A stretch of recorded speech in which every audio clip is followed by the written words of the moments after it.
And we're live on match day as Doug reaches for a buffalo wing. He's got it! Oh, and he's gone for a can of Pepsi too! What a finish! There's no doubt about it. It just tastes better. Match days deserve Pepsi.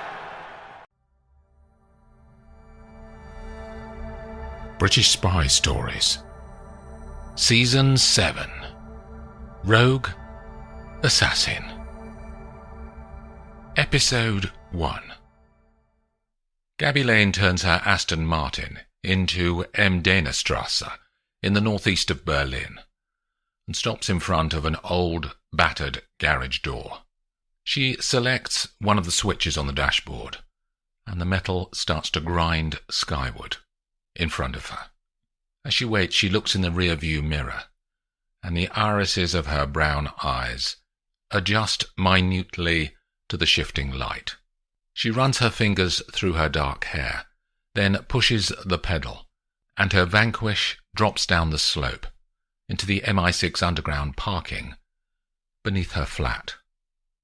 She makes breakfast of eggs, bacon and hot coffee before sitting out on the balcony of her apartment to watch this Moabite area of the city come alive. Today is unusual, as she has just completed a mission in Madrid, working with Spain's MI6, the Centro Nacional de Inteligencia. She's been undercover there for a fortnight, and the only thing in her diary today is a meeting at the British Embassy in Berlin on Wilhelmstrasse, right in the centre of the capital, to meet the new ambassador to Germany. Gabby's seniority and security clearance means that she is not controlled by Berlin's MI6 branch, who are limited to running spying missions only within Germany. Gabby is controlled by London's Centre, the hub of British global espionage operations, located in MI6's headquarters at Vauxhall Cross on the River Thames. She crashes out of the flat and walks to the tram stop, then transfers at the Berlin Central Station for the 5-minute underground journey to the Brandenburg Gate. The British Embassy is a modernist concrete block, known by those who work here as the Blue Cheese Sandwich, due to its angular design. Gabby pushes the third-floor button in the lift, and the car rises inside the building until the doors open. She walks to the Sir Christopher Malaby conference room and goes inside. There are half a dozen people already gathered, some of whom she knows as their MI6 field agents based in this building.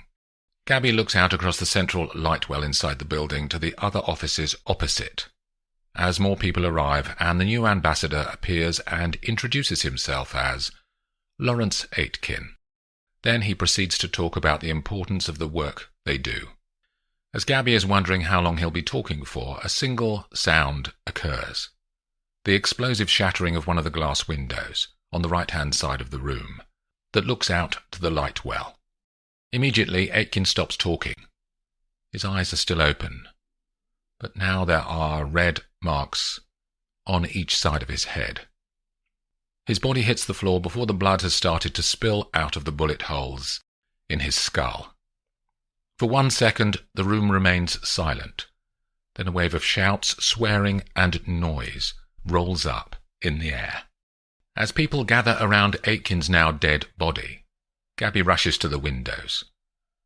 There's the tiniest reflection of sunlight from a weapon carried by a fast-moving figure on the roof opposite.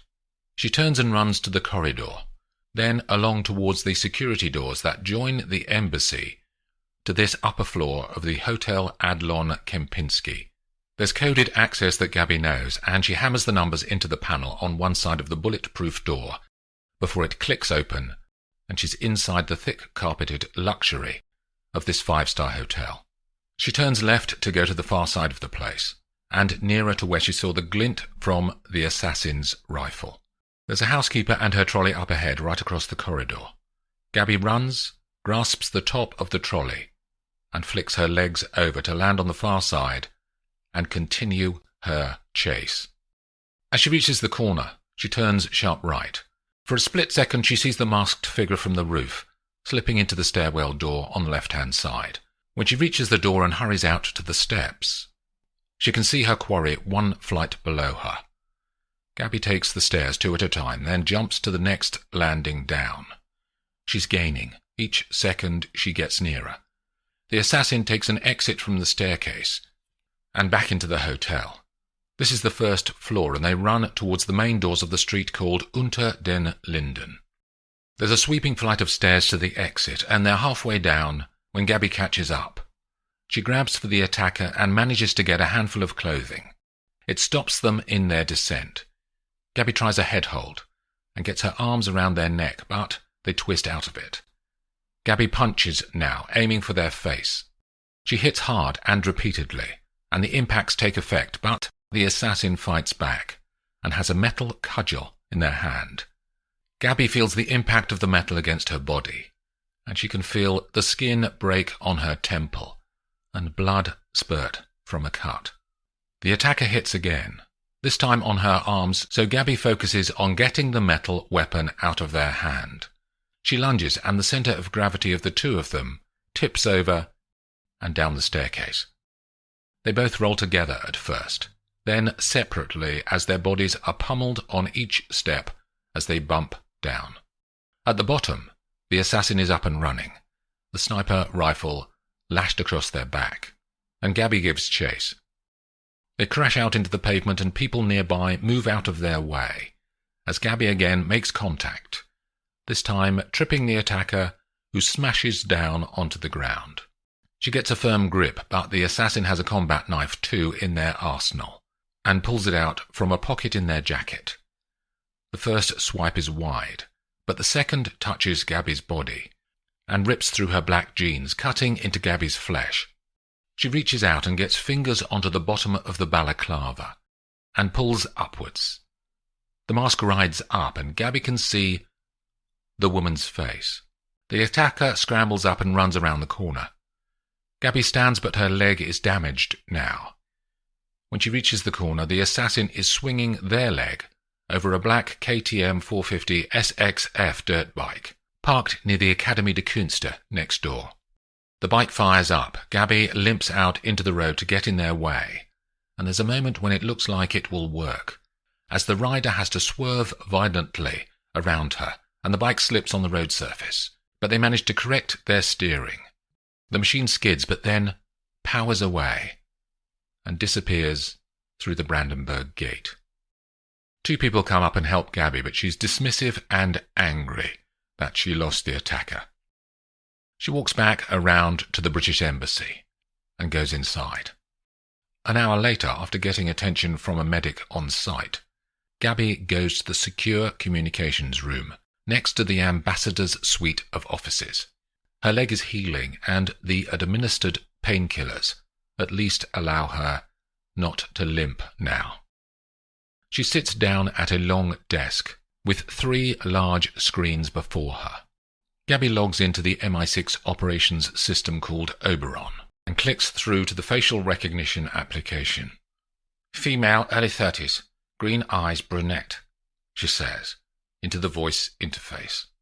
In front of her on the screens, images of women from the MI6 and Interpol databases who match the criteria flash up for half a second each. Gabby keeps her eyes locked on the screen. The light plays across her face in the room as the software does its work. "Stop," she says suddenly. "Go back." The images click backwards. "Stop there." The attacker's face is on the screen. Gabby clicks on the profile and reads out what she sees. Arabella Cavendish, 33. Worked as a sniper for MI6 until 3 years ago, as Agent Marwell. The screen shows that a video call is coming in, and she answers it. The MI6 crest dissolves into black. Then the face of her boss, Sir Bernard Mackintosh, head of MI6 Global Operations, appears before her. He is wearing his ubiquitous dark pinstriped 3-piece suit, and his kind blue eyes smile beneath his greying dark hair. "Aiken's dead, Gabriel," he says. "A single 8.59mm bullet, fired from an L115A3 sniper rifle." "A standard British long-range weapon, sir," she says. "Used by us and many allies, including France and Germany. Did you get an insight into the attacker as you chased them?" "I saw her face, sir, and I've looked her up. She was Arabella Cavendish, Agent Marwell. Used to work for us, but left 3 years ago." "Are you familiar with Marwell?" he says. "I'm not, sir." "She was a sniper, but was relieved of her duties for suspected freelance work outside of the service. She is the granddaughter of the last Duke of Belmont. Her father was in the British Army and died in Bosnia. He was an only child, and she is an only child too. But the family trust only recognizes the firstborn son as their rightful heir to the estate, so the family line ended with her father's death. She fought it in the courts when she was 21, but lost." "I remember reading about it now, sir," she says. "Arabella went to Gordonston," says Sir Bernard, "then joined the Army's Special Reconnaissance Regiment, where she was trained as a sniper. She joined us, and she was one of our best for 5 years, before her removal." "Are GCHQ tracing her movements after the attack, sir?" "They're trying, but she's a slippery fish, an expert at covert working and surveillance electronics, so she knows how to stay hidden digitally. We've created Operation Heartbeat to locate Arabella Cavendish and bring her in.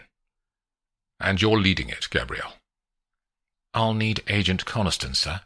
Kate Grosvenor, the sniper," says Gabby. "She has expert knowledge about the mind of an assassin, and she will have worked with Marwell, as they both would have been part of the C9 sniper branch." "I'll make sure she's allocated," he says. "One last thing, sir." She looks at the camera expectantly. "You said the job is to locate Marwell. She won't come willingly. What's the extent of our options? Dead or alive, sir?" "A kill order for Arabella Cavendish has been raised to the PM for approval, Gabrielle, in case you need that." "Thank you, sir." The screen goes black. There's little light at the junction of Rowley Lane and Well End Road, near Boreham Wood, in the British countryside, to the north of London's vast metropolis. The street lights don't work here for one very good reason, and that is that they were cut under a secret court order 30 years ago. The judge agreed to the cut because the ordinary-looking house halfway between the Mop and Brooms pub and a farm down the road is fake. Any passers-by who look very carefully might notice that the windows are painted over, and the lawn is plastic. Once a month, a security van with no name on the side draws up on Rowley Lane, and the high gates that give access to the home are unlocked. The security team drive in, spend less than an hour inside the house, then reappear, drive out, lock the gates, and drive off towards Boreham Wood. The 3 men who are waiting in the dark and crouched in the shrubbery at the back of the garden of 43 Rowley Lane knew there'd be no moon tonight, because they don't want to be seen. They don't speak. They're in black clothing, including black balaclavas, all of which will be burnt after they finish their work here tonight. One of the men indicates for them all to move, and they're barely visible as they hurry across the plastic lawn. Another of the men has a crowbar, and he pushes it into one side of a window frame, taking care to only open it a few millimeters, as there's an alarm on every window. He feeds long, narrow-nosed wire cutters between the window and the frame, and snips the cables in the sequence he's memorized from the stolen plans that they have. He pulls the window open, and the men jump into the house. They have lights on their jackets, and when they switch them on, narrow beams cut across the room in the darkness. They know what they want, and run silently through the lounge with its fake television and furniture, and into the hallway.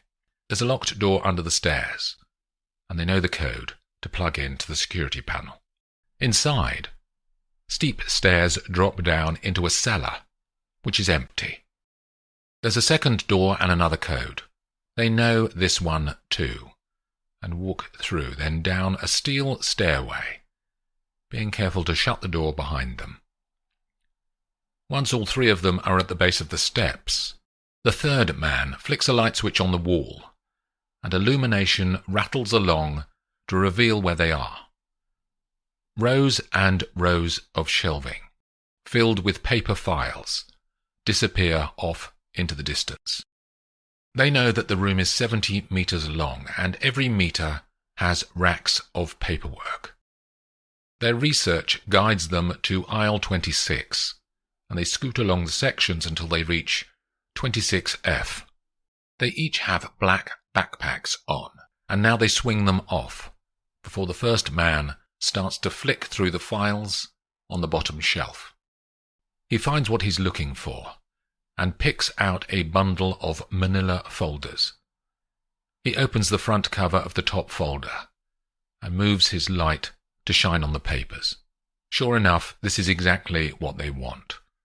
He reads the words on the sheet headed Operation Bluefly, British MI5 Infiltration into Corporations and Institutions in the City of London, 1992 to 2002. The man turns the page and there's a list of names of individuals, alongside their MI5 code names, and the organizations that they were covertly placed inside. Each was tasked with delving deep into their host organization to find any leaked government information that could be damaging to British interests. He flicks through more pages. This is bigger than he was aware when he agreed to do the robbery. This first file shows a dozen people and the details of the crimes that were unearthed as part of Bluefly. He opens another file, and further names are shown. The man grabs fistfuls of folders from the shelves and hands them to his two colleagues. All of them continue to search the documents and weed out the valuable papers. Slowly they sort through which files they want and start stuffing them into the backpacks. It takes 57 minutes before the men are happy that they've got what they came for. They zip the bags and run back to the staircase. The last man hits the lights, and the storage area is plunged back into pitch darkness. They hurry up the stairs to the cellar level, then further up into the fake house. They exit the way they came and run out across the plastic grass to the rear boundary, then through the shrubbery and across a ploughed field to a section of Rowley Lane, 50 yards further along. Their Range Rover is in the hedgerow where they left it earlier. One man opens the gate to the lane and another drives out onto the tarmac. Then they all scramble in, and the driver accelerates away and into the countryside. After 30 seconds they can all see a tractor parked across the lane, but there's no way around, as the driver starts a three-point turn to find another route. They see the blue lights of a police car behind them. The driver works more quickly and nearly turns the Range Rover around, but the police block the road with their BMW, then jump out and run to the Range Rover. The officers are armed and shout warnings. The men are panicked as there's no escape. The two police walk to the side of the Range Rover and indicate for the men to lower the windows.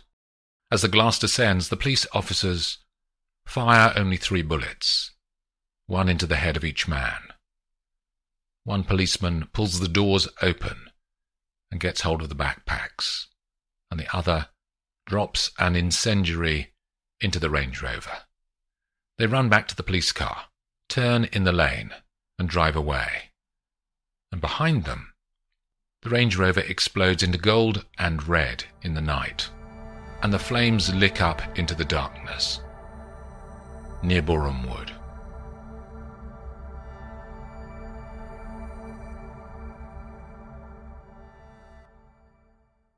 Hi, Ryan Reynolds here for Mint Mobile. Are you looking for a beach read this summer? May I suggest your big wireless bill? It's got suspense, mystery, a slightly flat, emotional arc, and a shocking twist where you realize you've been overpaying the entire time. Fortunately, though, Mint's story is better. Every plan, $15 a month, even unlimited. That's it. Happy ending, 0 tiers. Give it a try at mintmobile.com/switch. Upfront payment of $45 for 3 months, $90 for 6 months, or $180 for 12-month plan required. $15 per month equivalent. Taxes and fees extra. Initial plan term only. Greater than 50 gigabytes may slow when network is busy. See terms. Ouch. This knee is killing me, but I can't stop training.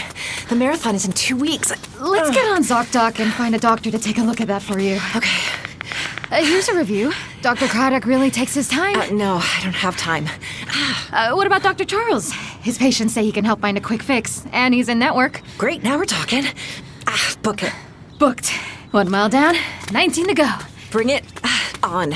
You've got options. Download the ZocDoc app today.